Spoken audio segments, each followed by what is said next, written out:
오늘도 예배 자리에 나오신 성도님들 반갑습니다. 함께 하늘 보자라는 찬양으로 함께 찬양하겠습니다. 내 하나님 서신 발 앞에 무릎 꿇고 경배하리. 큰 권능과 영광이 가득한 내 아버지 계신 이곳. 처음부터 찬양하겠습니다. 내 하나님 서신 발 앞에 무릎 꿇고 경배하리. 큰 권능과 영광이 가득한 내 아버지. 한 번 더 처음부터 찬양하겠습니다. 내 하나님 서신 발 앞에 무릎 꿇고 경배하리. 큰 권능과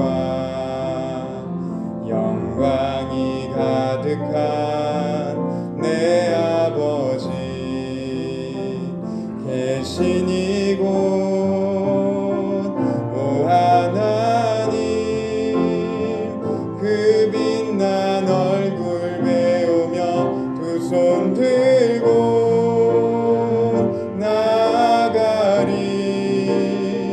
찬송과 존귀와 영광과 능력은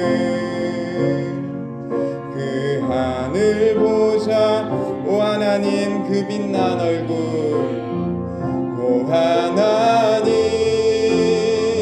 그 빛난 얼굴 배우며 두 손 들고 나아가리. 찬송과 존귀와 영광과 능력은 그 하늘 보좌 위에. 내 하나님 서신 발 앞에. 내 하나님 서신 발 앞에 무릎 꿇고 경배하리. 큰 권능과 영광이 가득한 내 아버지. 2절입니다.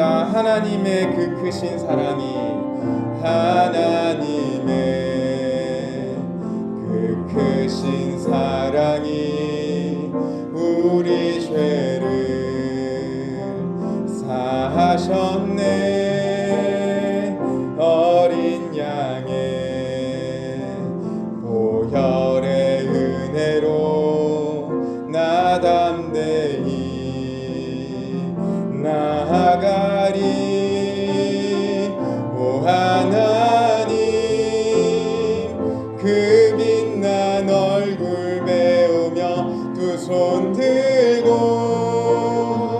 나아가리. 찬송과 존귀와 영광과 능력은 그 하늘 보자. 오 하나님, 오 하나님 그 빛난 얼굴 배우며 두 손 들고 나아가리. 찬송과 존귀와 영광과 능력은 그 하늘 보자. 2절을 처음부터 한 번 더 찬송하겠습니다. 하나님의 그 크신 사랑 우리 죄를 사하셨네.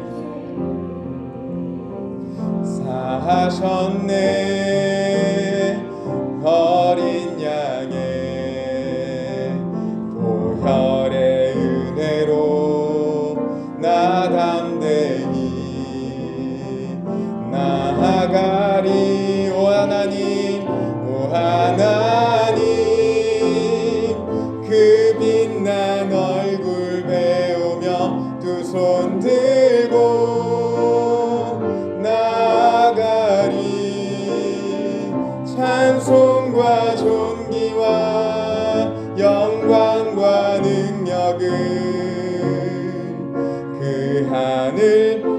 마지막으로 한 번 더. 오 하나님 그 빛난 얼굴, 오 하나님 그 빛난 얼굴 배우며 두 손 들고 나가리. 찬송과 존귀와 영광과 능력을 그 하늘 보좌 위에 주님께. 아멘.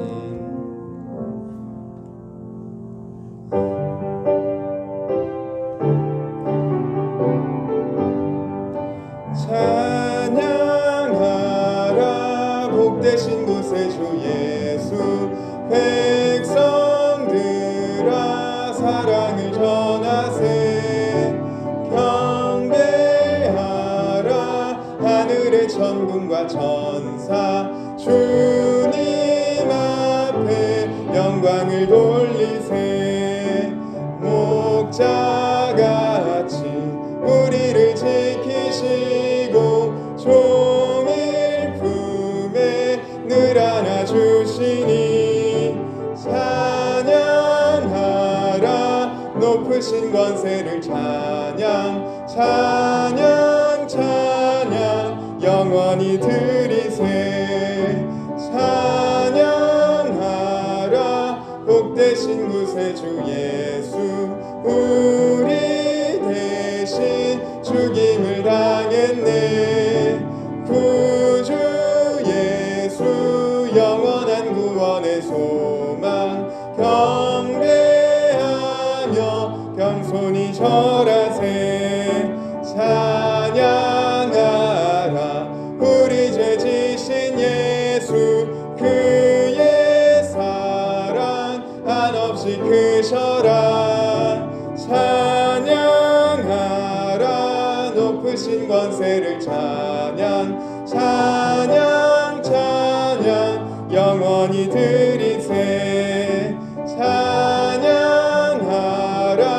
복되신 곳에 주 예수. 천사들아 즐겁게 찬양해. 구주 예수 영원히 다스리시니. 멸류관을 주 앞에 드리세.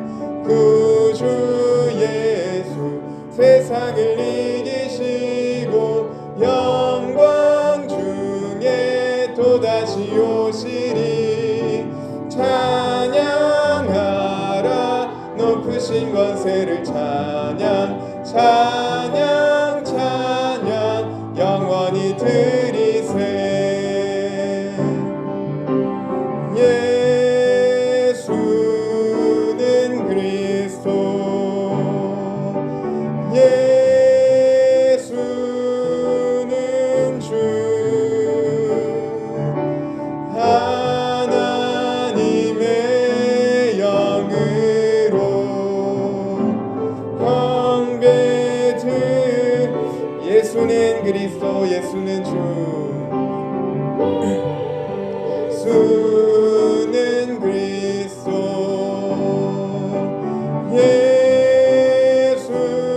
예수는 주. 하나님의 영으로.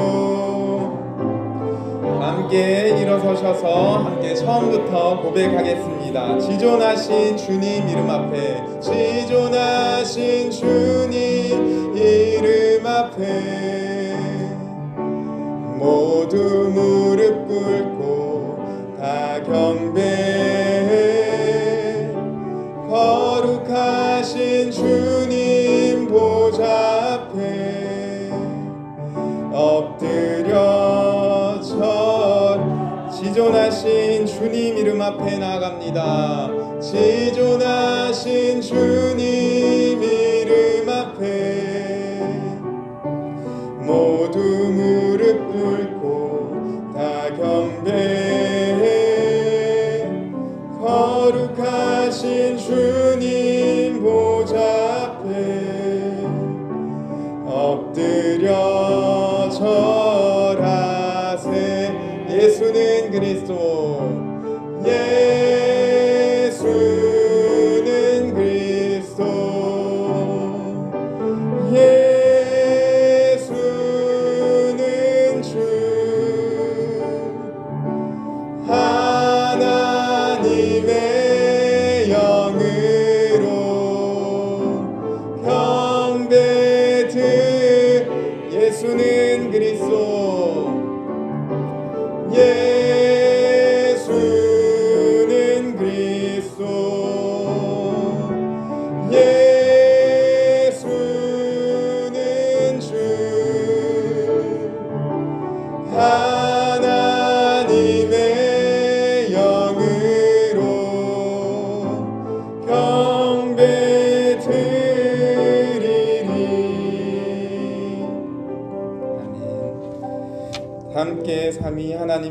우리의 신앙을 사도신경으로 고백하겠습니다.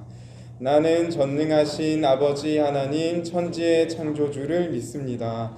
나는 그의 유일하신 아들 우리 주 예수 그리스도를 믿습니다.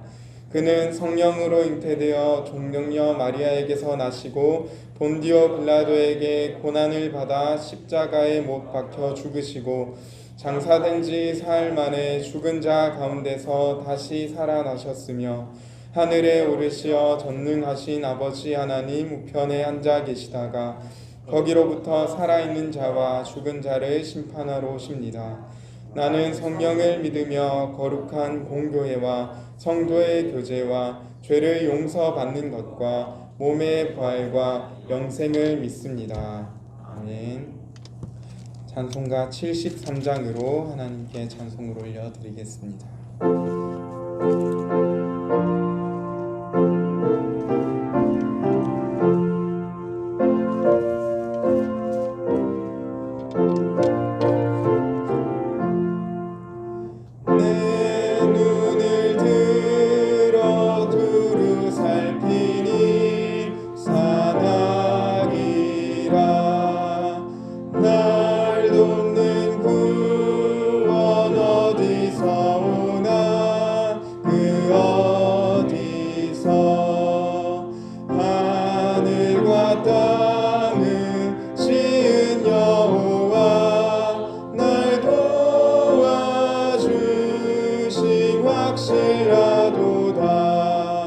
주께서 나의 가는 곳마다 지키시며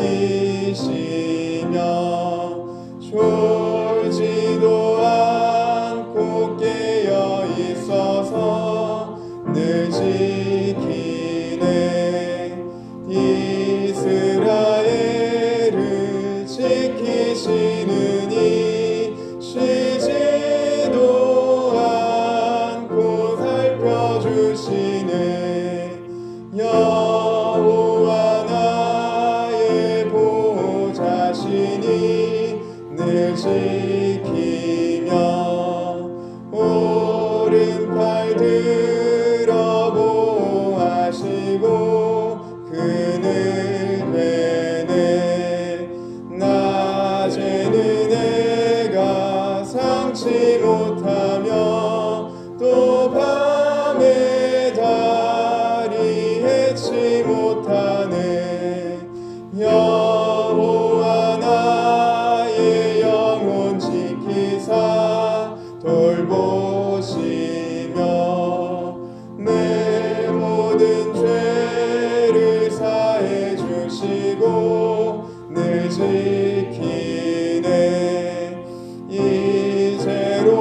이제로부터 영원 무궁히 주 나의 출입 지켜주시리. 아멘. 함께 자리에 앉으셔서 하나님의 계명 10계명을 함께 교독하도록 하겠습니다. 하나님이 이 모든 말씀으로 말씀하여 이르시되 나는 너를 애굽 땅 종되었던 집에서 인도하여 낸 내 하나님 여호와니라. 제 일은 너는 나 외에는 다른 신들을 내게 두지 말라.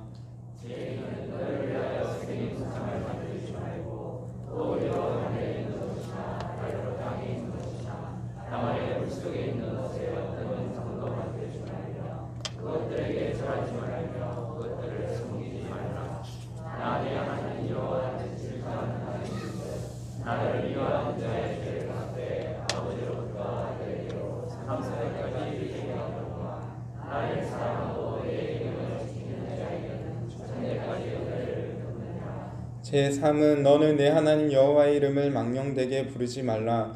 여호와는 그의 이름을 망령되게 부르는 자를 죄 없다 하지 아니하리라.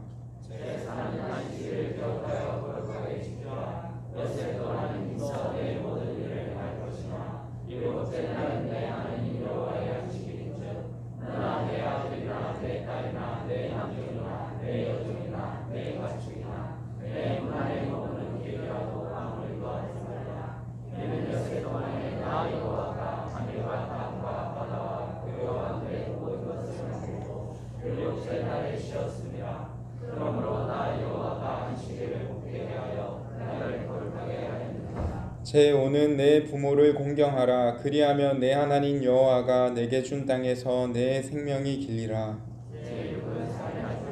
제 칠은 간음하지 말라. 제 구는 내 이웃에 대하여 거짓 증거하지 말라.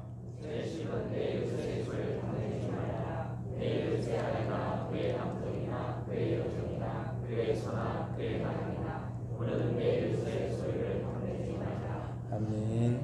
찬송가 304장으로 하나님께 찬송을 올려드리겠습니다.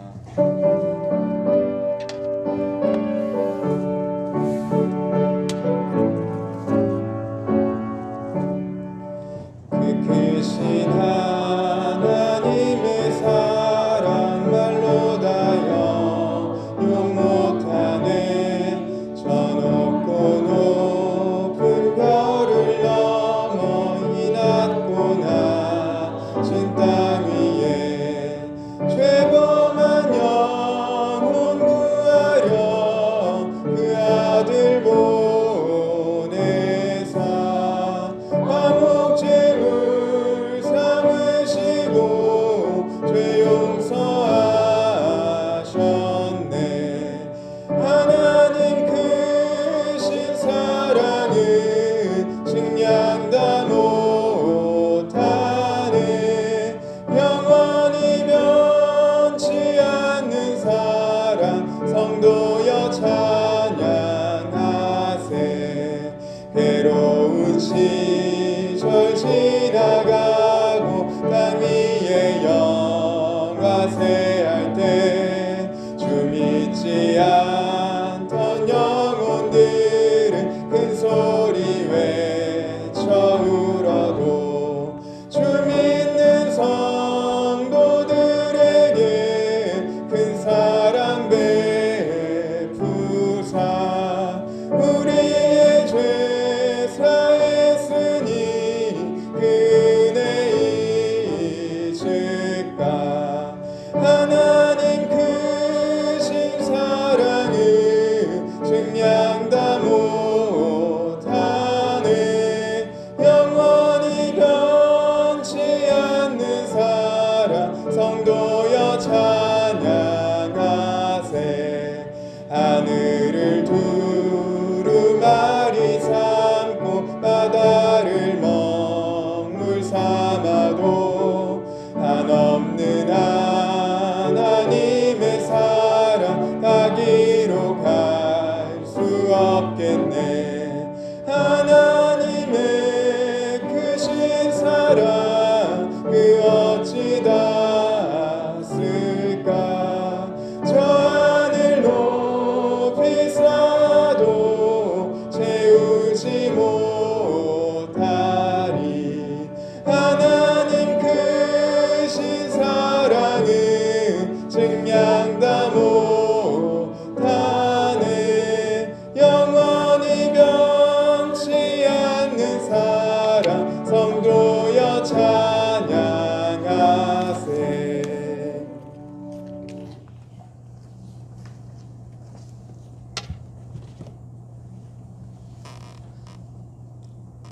긍휼이 풍성하신 하나님, 허물로 죽은 우리를 그리스도와 함께 살리셨고 믿음으로 말미암아 구원을 받게 하신 은혜에 참으로 감사드립니다. 그리스도의 피로 하나님께 나아감을 얻게 하심에 참으로 감사드립니다. 그러나 주님, 우리의 모습을 살펴보건대 먼저 그의 나라와 그의 의를 구하기보다 세상 염려에 치우쳐 있는 우리의 모습임을 이 시간 통회하는 마음으로 고백하오니 불쌍히 여겨 주옵소서. 우리는 육신의 정욕과 안목의 정욕과 이생의 자랑을 좋아하고 하나님의 뜻을 분별하고 행하기에 소홀했던 우리의 모습이었음을 이 시간 고백합니다. 주님, 우리를 용서하여 주옵소서. 이 시간 주님, 새롭게 되는 시간 되기 원합니다. 우리 한 명 한 명을 이 시간 주님 만져 주옵소서. 주님, 심령이 새롭게 되기 원합니다.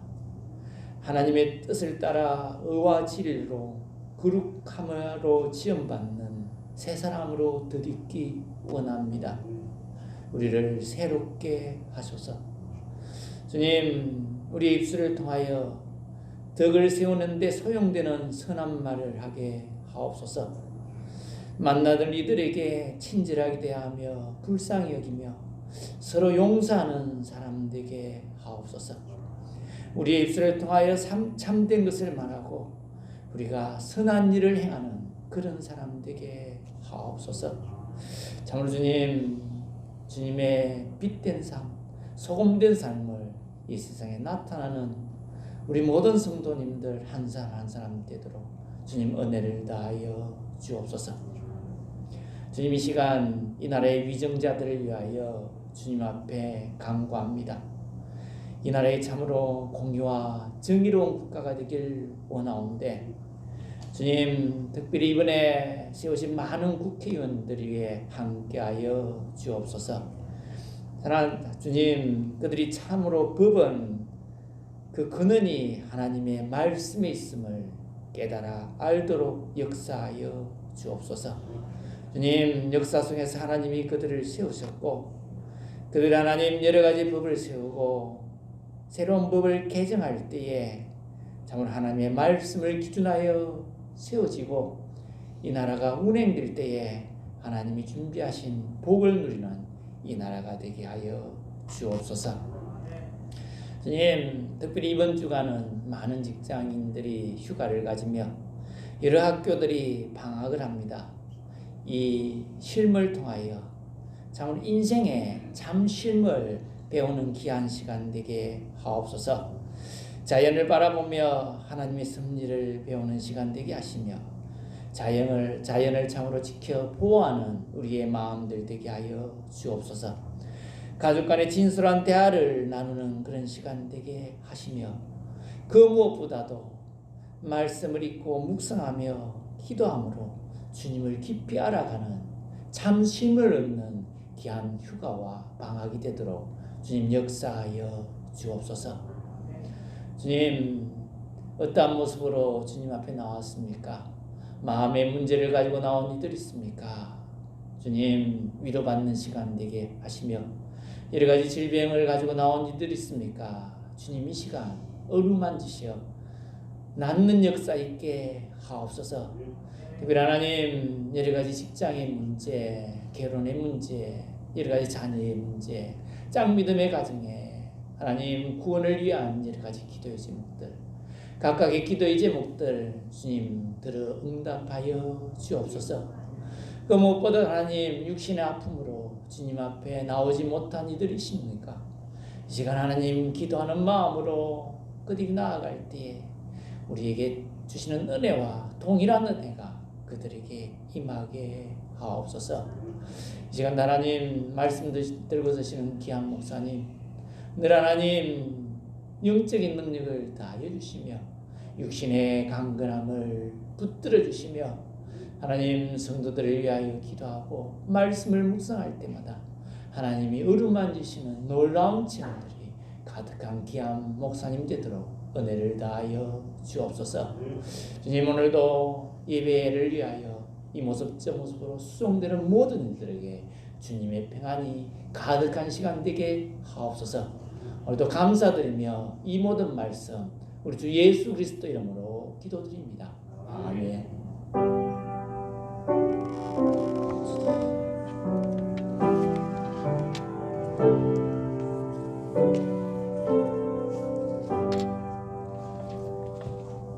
함께 보실 하나님의 말씀은 신약 성경 마태복음 14장 13절부터 21절까지의 말씀입니다.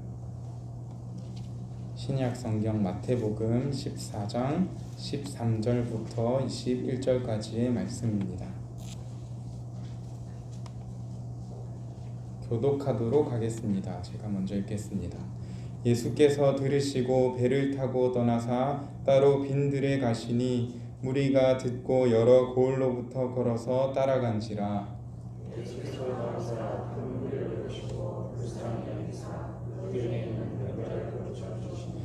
저녁이 되매 제자들이 나와 이르되 이곳은 빈들이요 때도 이미 저물었으니 우리를 보내어 마을에 들어가 먹을 것을 사 먹게 하소서.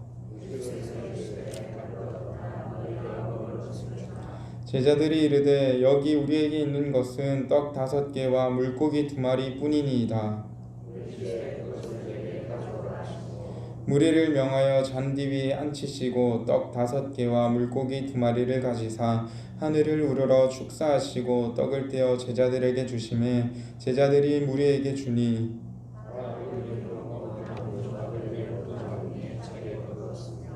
함께 읽겠습니다. 먹은 사람은 여자와 어린이 외에 5,000명이나 되었더라. 이 시간 이우철 목사님 나오셔서 만족해 하시는 하나님이라는 제목으로 말씀 전해주시겠습니다.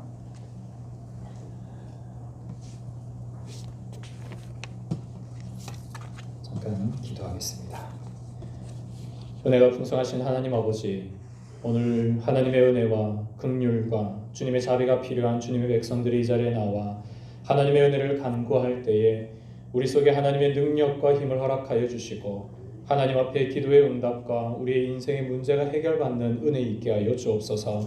하나님 연약한 중에도 주님의 얼굴을 구할 때 우리에게 그 평강의 얼굴을 허락하여 주시고 또한 오늘 말씀을 통하여 하나님의 그 진리와 길이 어디에 있는지 깨달아 알 수 있는 지혜 또한 허락하옵소서. 아버지 하나님, 연약한 인생을 하루하루 살아갑니다. 때론 우리에게 필요한 것과 구하는 것이 있을 때 우리의 모든 것에 만족해 하시는 하나님의 은혜와 은총을 베풀어 주시고 또 그 일 속에 역사하시는 하나님의 깊은 뜻을 헤아려 알 수 있는 영적인 지혜 또한 허락하여 주옵소서. 오늘 예배를 통해 우리의 모든 인생의 문제가 해결받게 하여 주시고 우리의 구원자 되신 하나님을 만나는 귀한 은혜 되게 하여 주옵소서. 이 모든 말씀 예수 그리스도 이름으로 기도합니다. 아멘. 우리는 계속해서 주일 오전 말씀을 통해 마태복음 말씀을 계속 보고 있는데요. 오늘 우리가 보고 있는 이 마태복음서뿐 아니라 예수님의 행적을 기록한 또 다른 3개의 복음서들이 있습니다. 복음서가 왜 4개로 기록되어 있는가? 그만큼 예수님의 행적과 주님의 구원 사역이 가장 성경에서 중요하기 때문이겠죠. 또한 이 4명의 저자들을 통해 4명의 시각으로 4명의 이 저자들이 본 예수 그리스도를 종합해서 주님을 입체적으로 우리가 바라볼 수 있도록 복음서는 4개로 기록되어 있습니다. 그리고 4개의 복음서는 각각 읽는 사람들, 즉 독자들이 다르고요. 이 독자들에 대한 또한 목적과 방향이 각각 다릅니다. 그래서 이 복음서가 4개로 기록되어서 각각 대상에 맞게 기록되어 있고 또한 그들에게 보여주신 예수 그리스도를 4개로 종합하면 우리에게 온전한 예수 그리스도를 깨달아 알 수 있도록 주님은 4개의 복음서를 주셨습니다. 4개의 복음서 안에는 각각의 어떤 사건들이 특별한 사건들이 있습니다. 요한복음에는 물이 포도주로 변한 기적이라든지 이런 것들은 딱 그 복음서에만 기록되어 있거든요. 이처럼 다른 복음서에는 없는 것들이 이 복음서에는 있는 것들이 있는데요. 그와 반대로 4개의 복음서에 동일하게 들어가는 아주 중요한 사건이 있습니다. 4개의 복음서에 동일하게 들어갔다라는 이 말은 그만큼 이 사건들이 중요하다라는 것을 의미하겠죠. 그 대표적인 것이 12제자를 부르시는 일. 주님께서 12명의 제자의 이름들을 하나하나 부르시고 그들을 어떻게 주님의 제자로 맞아들이셨는지 이 사건들은 동일하게 기록되어 있습니다. 예수님께서 십자가를 지시기 전날에 드렸던 겟세마네 동산의 기도, 이 기도 역시 아주 중요한 기도이기에 4개의 복음서에 기록되어 있고요. 그리고 가장 중요한 예수님의 십자가의 사건, 부활의 사건, 이 사건들이 4개의 복음서에 기록되어 있습니다.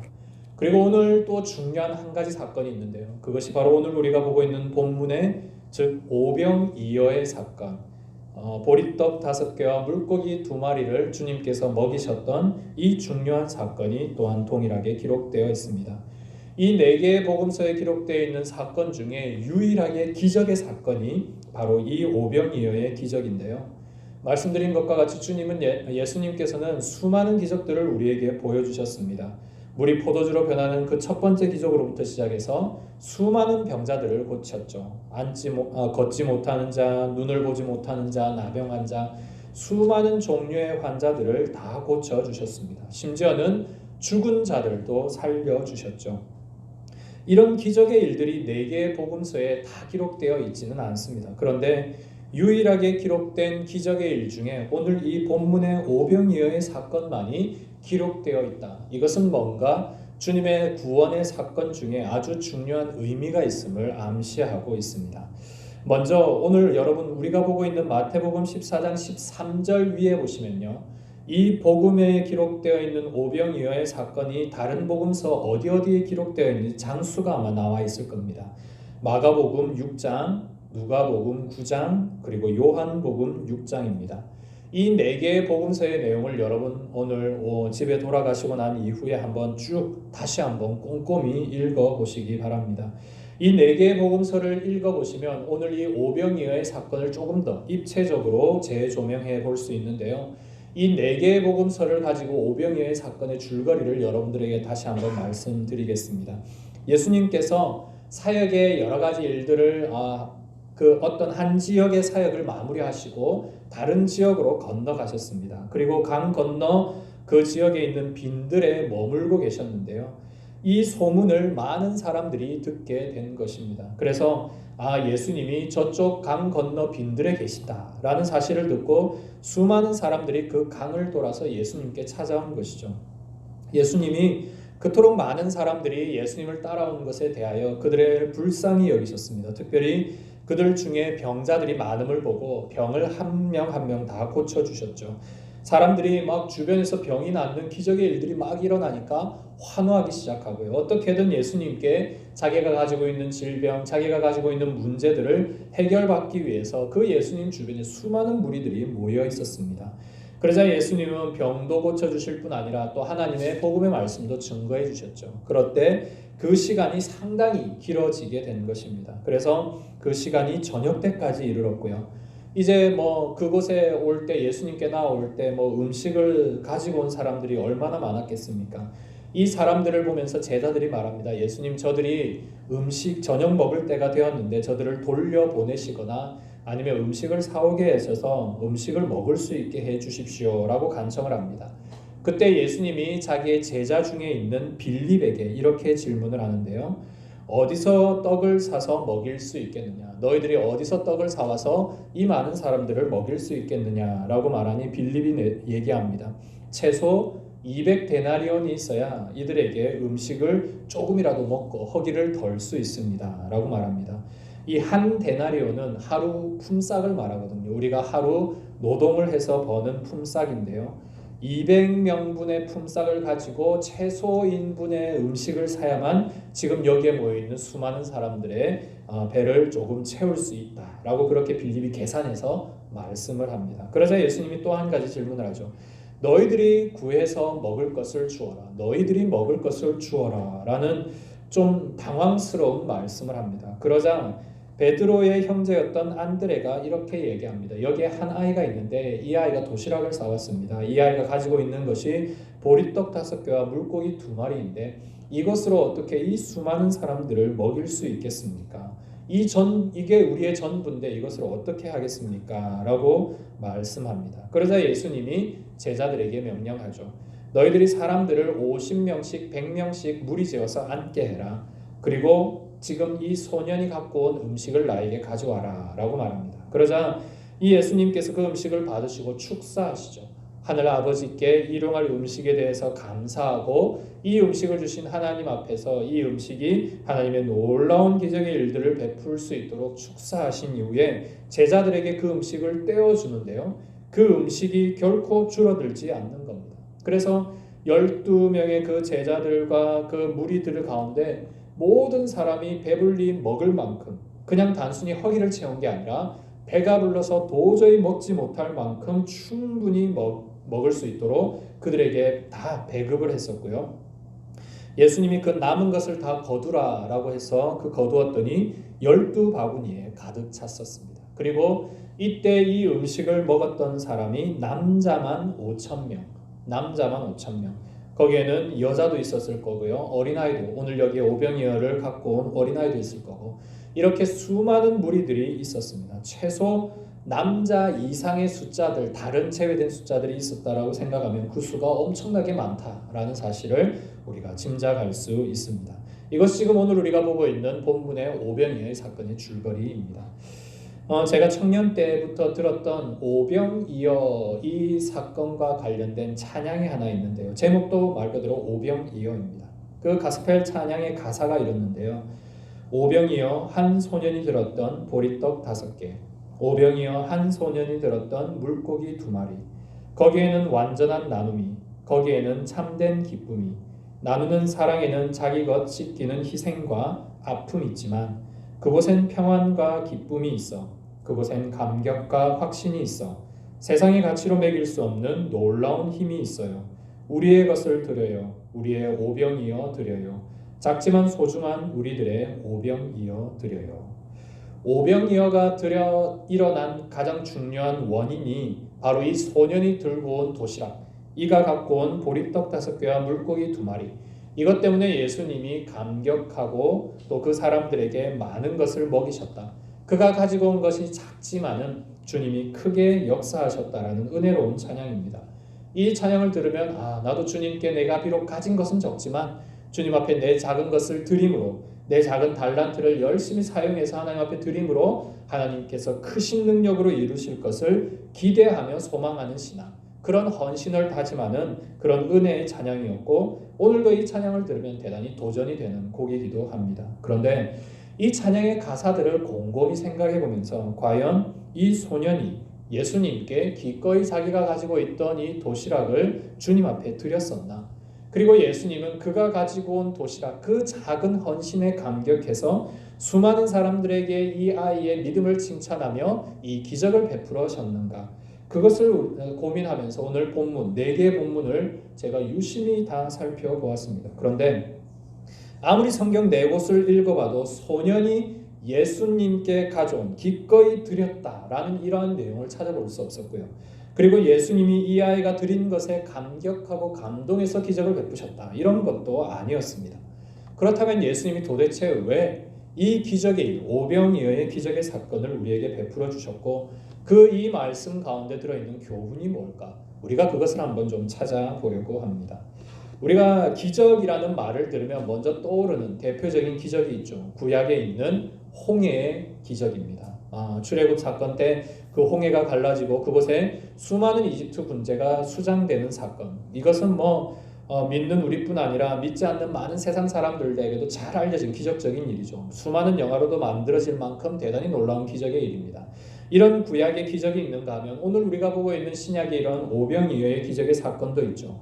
남자만 5,000명, 여인들과 아이들을 포함한다면 한 10,000명이 넘는 그 무리들을 한 번에 먹이셨던 사건. 이것은 대단히 놀라운 기적의 일입니다. 홍해의 기적, 오병이어의 기적.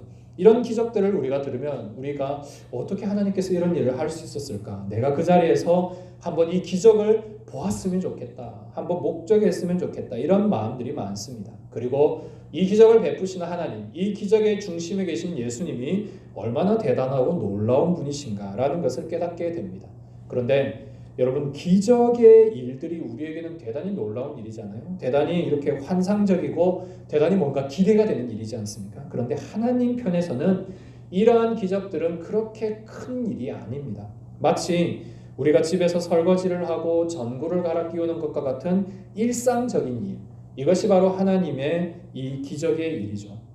하나님은 천지를 창조하시고 사람을 만드시고 온 우주 만물을 오늘도 운행하시는 분이시기 때문에 물 하나 가르는 것, 사람들을 한 번에 많이 먹이는 것, 이것은 그렇게 크게 어려운 일이 아닙니다.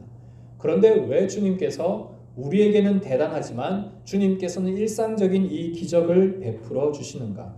그 기적을 베푸시는, 즉 오병이어의 기적을 오늘 우리에게 보여주시는 첫 번째 중요한 목적은 하나님에 대해서 알게 하기 위해서, 하나님이 어떤 분이신지 깨닫게 하기 위해서, 하나님에 대한 지식, 즉 하나님에 대한 알을 알아가기 위해서 오늘 이 기적을 베풀어 주십니다.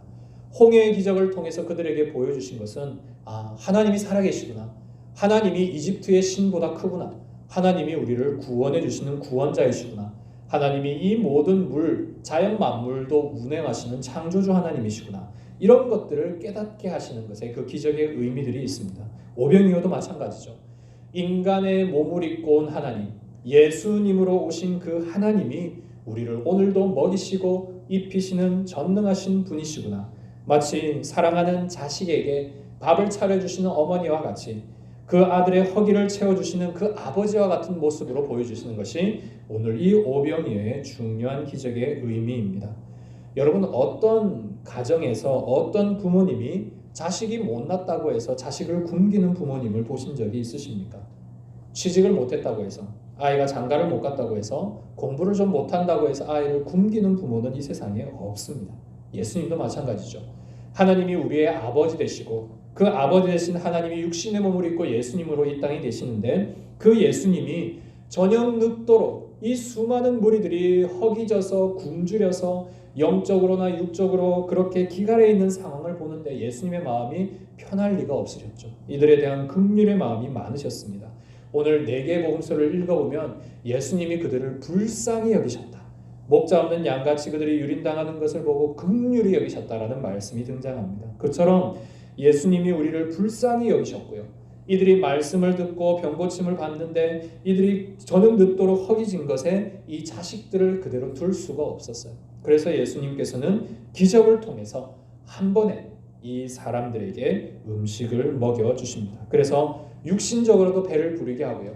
영적으로도 하나님의 말씀을 계속 들을 수 있도록 그 모든 영육의 강건함의 은혜들을 허락해 주신 것이죠. 이것이 바로 오병이어의 첫 번째 주님의 중요한 목적이다라고 말할 수 있습니다. 두 번째 목적은 하나님 나라를 보여주시기 위함인데요.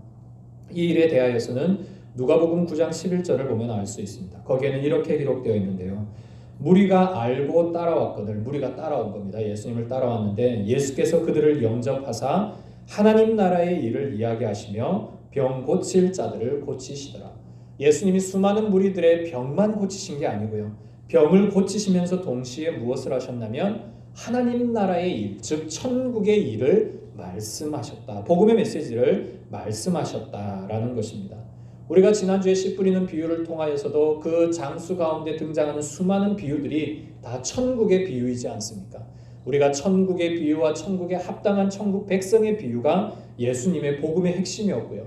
예수님은 병든 자를 일으킬 때마다 그 믿음에 대한 이야기를 하시고 또 그 믿음과 관련된 하나님의 구원의 복음의 메시지들을 함께 증거하십니다. 즉 예수님께서 계속 언급하고 있는 얘기는 하나님 나라, 즉 천국에 대한 이야기고요. 천국 백성의 삶을 꾸준히 계속해서 복음으로 증거하고 계십니다. 그래서 천국이 과연 어떤 곳인가? 너희들이 지금 생각하고 있는 천국, 비록 지금 여기에서는 굶주려서 배가 고프고 병이 걸려서 아프고 줄이고 모자라고 허기지고 뭔가 부족한 것이 많은 너희지만 내가 있는 이곳이 곧 천국이다. 즉 예수님이 함께 계신 곳이 천국임을 그 자리에서 보여주신 것이죠. 예수님이 계신 천국이기 때문에 병고침, 병이 다 없어지고요. 귀신이 떠나가고 배고픔이 다 해결되는 겁니다. 이게 바로 진짜 천국의 모습. 그것이 바로 이 오병이어의 기적을 통해 두 번째로 보여주시는 중요한 목적입니다. 천국에서는 우리가 더 이상 회사에 출근하지 않아도 되죠. 천국에서는 우리가 더 이상 사업을 하지 않아도 됩니다. 주님이 곧 우리의 직장이시요 하나님이 곧 우리의 기업이시기 때문에 우리는 그 하나님을 예배하고 주님을 섬기는 일에 우리의 모든 영원의 시간을 함께 합니다. 오늘 우리가 예배를 드리는 연장선, 그것이 바로 곧 천국의 일이죠. 그래서 주님께서는 천국이 어떤 곳인가? 지금 여기가 천국이다. 내가 있는 여기가 천국이고 내가 있는 이곳에는 너희들이 결코 부족함이나 또한 굶주림이나 아픈 것이 없는 만족함만 있는 곳이 바로 이곳이다 라는 것이 오병이어의 사건의 두 번째 중요한 목적입니다. 그리고 이제 세 번째 아주 중요한 목적이 하나 더 있는데요. 그것은 오늘 우리가 보고 있는 마태복음 본문의 바로 직전에 무슨 일이 있었는지를 우리가 살펴보기를 원합니다. 여러분 12절의 말씀을 보면요. 요한의 제자들이 예수님께 찾아옵니다. 그리고 요한의 제자들이 하는 말을 들어보면 우리가 한 사람을 장례하고 즉 장례식을 치르고 왔다라는 그 사실을 예수님께 보고하기 위해서 왔어요. 그 사람의 그 장례는 누구의 장례냐? 세례 요한의 장례식이었습니다. 1절부터 12절의 말씀을 보면 세례 요한이 어떻게 죽게 되었는지를 말씀으로 기록하고 있는데요. 그 구절들을 보면 세례 요한의 죽음은 너무나 허무하고 또 너무나 비참해 보입니다. 어떻게 그 당시에 최고의 선지자였던 세례 요한, 그 당시에 최고의 회개의 말씀을 전하고 세례를 베풀었던 세례 요한, 엘리야가 살아 돌아왔다, 우리에게 너무나 강력한 선지자가 왔다라고 백성들이 환호하며 말씀을 따랐던 그 세례 요한이 30대 초반의 젊은 나이에 순교했다라는 사실입니다. 이 보고를 예수님이 들으셨어요. 들은 이후에 일어난 사건이 바로 오늘 오병이어의 사건입니다. 세례 요한에 대한 이야기는 지난번 수요 예배 때 여러분들에게 자세히 한번 말씀을 드린 적이 있습니다. 세례 요한의 사역의 핵심이 뭡니까? 세례 요한의 모든 사역은 예수님의 예고편입니다. 예수님의 예고편. 예수님이 어떻게 할 것을 그대로 미리 보여주는 것이 세례 요한의 일들이죠. 이 세례 요한의 가르침은 곧 예수님의 가르침이었습니다. 회개하라, 천국이 가까웠다. 동일한 가르침이었고 예수님은 그 천국 백성에 합당한 복음의 메시지들을 또한 가르쳤죠.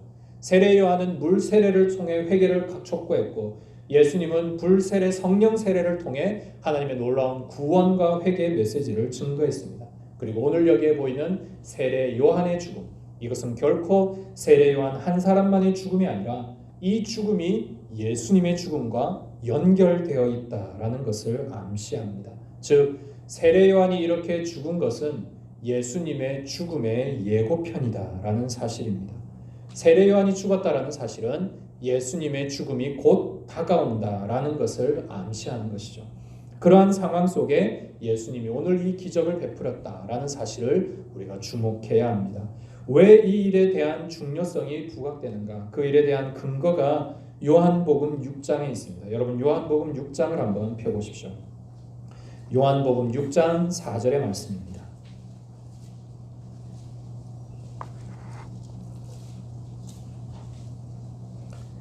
요한복음 6장 4절 말씀 다 같이 한 목소리로 읽습니다. 시작.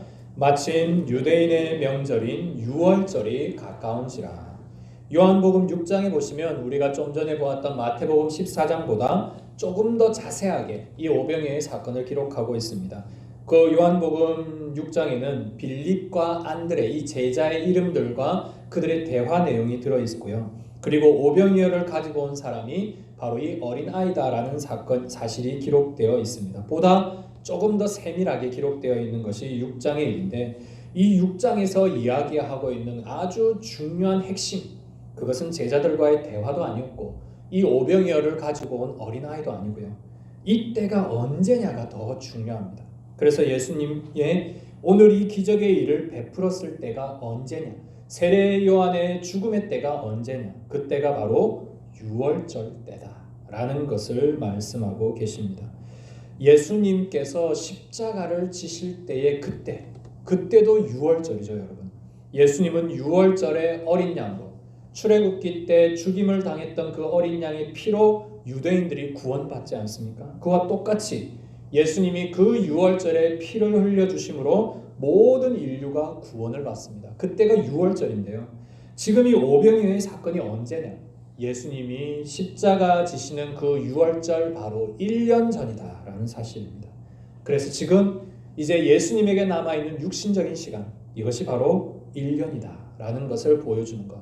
이것이 오병이어를 예수님이 베푸셔야만 했던, 보여주셔야만 했던 아주 중요한 의미입니다.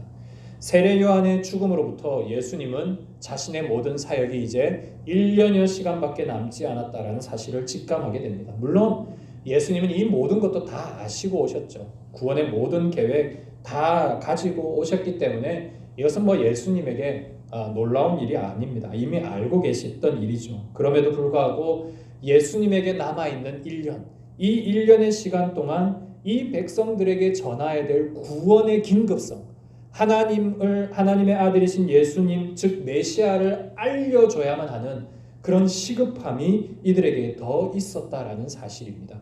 그래서 예수님은 이 기적을 보여주신 것이죠. 오병이어의 기적을 통해 이 기적을 베푸는 내가 누구인지 봐라. 이 기적 속에 있는 역사적인 사건과 이 모든 구원의 일들 속에 너희들이 알아야 될 것, 구원의 메시지와 메시아가 누구이신지에 대해서 알기를 원하는 것이 지금 예수님의 깊은 의미입니다. 그런데 사람들은 배고픔을 채워주는, 허기를 만족하는 기적에만 집중하고 있었던 것이죠. 그런 일들 속에서 예수님은 담담함으로 이런 사람들임을 알지만은 그들의 육신의, 그들의 영혼의 만족을 위해 오병이어의 기적을 베풀어 주십니다. 요한복음 6장 15절의 말씀 여러분 한번 보십시오. 요한복음 6장 15절 말씀 한번 읽어볼까요? 요한복음 6장 15절입니다. 시작. 그러므로 예수께서 그들이 와서 자기를 억지로 붙들어 임금으로 삼으려는 줄 아시고, 이게 예수님의 마음이에요, 여러분. 사람들이 주변에서 기적이 일어났습니다. 오병이어의 기적의 사건이 일어났어요. 이 광야에서 어떻게 이렇게 많은 음식을 한 번에 먹을 수 있는가? 그것도 우리가 배부를 만큼 먹을 수 있는가? 이 일을 행하신 예수님은 정말 우리의 왕이다. 저분만 우리의 왕으로 모시면 우리의 육신적인 문제 다 해결된다. 우리의 모든 문제 다 해결된다. 병 고침 다 해결된다. 내가 생각하고 있는 모든 문제 다 해결한 받으니 저 예수님을 우리의 왕으로 삼자. 지금 사람들의 마음이 그것인 것이죠. 그러자 예수님이 뭐라고 하십니까? 다른 말씀 하나도 안 하시고요. 그냥 그들에게 조용히 떠나서 혼자 산으로 가서 기도하셨습니다. 이게 바로 예수님의 마음이었어요. 예수님께서 지금 보여주시고자 했던 것, 오병이어의 기적을 통해 보여주시고자 했던 것은 구원의 길이 어떤가? 영생의 길이 어떤가? 죄와 사망을 이기는 것이 어떤가? 이후에 예수 그리스도로 말미암아 우리에게 주실 그 영원한 구원의 소망이 어떤가를 알려주고 싶으셨던 것이 예수님의 속마음이십니다.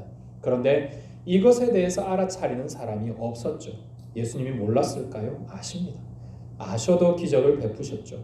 그리고 담담히 혼자 기도하고 자기에 남아있는 모든 사역의 일들을 아버지의 뜻대로 감당할 수 있도록 기도하러 가십니다.